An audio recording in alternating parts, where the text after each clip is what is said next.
Halo, apa kabar sahabat tangguh? Kami hadir membawa informasi upaya Indonesia dalam membangun ketangguhan bangsa menghadapi bencana. Disiarkan dari studio BNPB, inilah program Kilas Sepekan. Kita mulai dari berita pertama.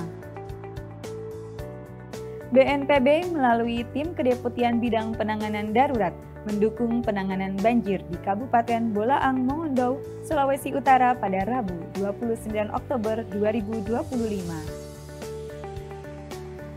BNPB memberikan dukungan logistik berupa 1 unit tenda pengungsi, 20 unit tenda keluarga, 200 lembar matras, 50 unit velvet, 1 unit alkon, 200 unit terpal, 200 lembar selimut, 30 paket kebersihan, 50 paket hygiene kit, 10 unit alat penjernih air, dan 200 paket sembako.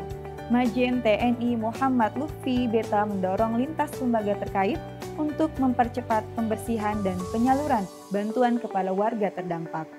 Menyikapi bencana banjir ini, Bupati Bolaang Mongondo menetapkan status tanggap darurat selama 14 hari dan mengupayakan layanan kesehatan, dapur umum, kebutuhan logistik, serta pemenuhan kebutuhan dasar masyarakat terdampak. Sekretaris Utama BNPB Dr. Rustian melantik 59 pejabat fungsional di lingkungan BNPB. Upacara pelantikan dilaksanakan di Aula Sutopo Purwonugroho, Geraha BNPB Jakarta pada Senin 3 November 2025. Kegiatan ini merupakan pengalihan jabatan administrasi setingkat eselon 3 dan 4 menjadi jabatan fungsional sesuai dengan bidangnya masing-masing. Penyederhanaan birokrasi ini bukan yang pertama di BNPB. Sebelumnya, BNPB telah melakukan penyederhanaan birokrasi untuk jabatan struktural eselon 3 dan 4 pada tahun 2020. Pada hari Senin, 3 November 2025, Kepala Badan Nasional Penanggulangan Bencana Letjen TNI Dr. Suharyanto melakukan peninjauan lapangan demi memastikan penanganan darurat banjir yang melanda Kota Semarang dan sekitarnya berjalan dengan optimal. Kehadiran Kepala BNPB di Kota Semarang dilakukan sekaligus untuk mendukung pemerintah Provinsi Jawa Tengah dan Kota Semarang untuk menjalankan penanganan darurat banjir secara terpadu. Kunjungannya, Kepala BNPB menyempatkan diri meninjau rumah pompa Seringin, Terboyo untuk memastikan seluruh peralatan dan sumber daya manusia dapat bekerja dengan baik. Selain rumah pompa permanen, Suharyanto juga memastikan bahwa pompa dukungan dari lintas instansi terkait telah berfungsi secara optimal. Selanjutnya, Kepala BNPB bersama Gubernur Jawa Tengah Ahmad Lutfi mendatangi hilir kolam retensi Terboyo yang menjadi salah satu penyebab banjir di Kota Semarang tak kunjung surut. Di lokasi tersebut, Kepala BNPB dan Gubernur Jawa Tengah telah meminta pihak terkait untuk memperlebar saluran pembuangan kolam retensi hingga menambah pompa portable di beberapa titik. Penanganan banjir Kota Semarang juga tak luput dari dukungan BNPB melalui udara. Operasi modifikasi cuaca telah dilakukan selama kurang lebih 10 hari untuk meredistribusi curah hujan sehingga penanganan darurat dapat dilakukan lebih baik lagi. Berbagai upaya yang telah dilakukan pun membuahkan hasil yang baik. Banjir Kota Semarang dan sekitarnya berangsur surut. Pemerintah pusat dan daerah berkomitmen untuk bersama-sama melakukan penanganan darurat hingga mitigasi terpadu demi mencegah dan meminimalisir potensi risiko bencana serupa di kemudian hari. Kepala BNPB Letjen TNI Dr. Suharyanto meresmikan jembatan Weton Kulon di Desa Weton Kulon, Kecamatan Puring, Kabupaten Kebumen, Jawa Tengah pada Selasa 4 November 2025. Tari lawat mengiringi langkah kaki Kepala BNPB bersama Bupati Kebumen dan jajaran saat tiba di Desa Weton Kulon. Tari yang melambangkan kesuburan, kekayaan alam dan kelincahan itu dipentaskan sebagai sambutan hangat atas keberkahan yang diberikan Tuhan kepada masyarakat seiring dengan doa dan harapan atas kemajuan dari hasil jerih payah yang dilakukan secara bersama-sama.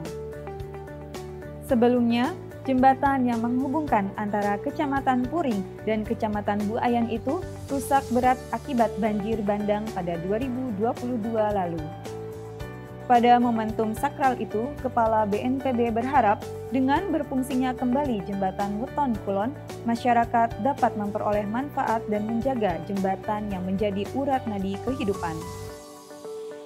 Pembangunan jembatan Weton Kulon itu telah menghabiskan anggaran 14 miliar rupiah dari dana hibah rehabilitasi dan rekonstruksi BNPB.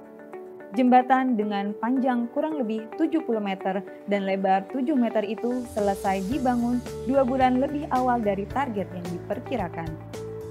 Dengan peresmian jembatan itu, mobilitas masyarakat menjadi pulih kembali.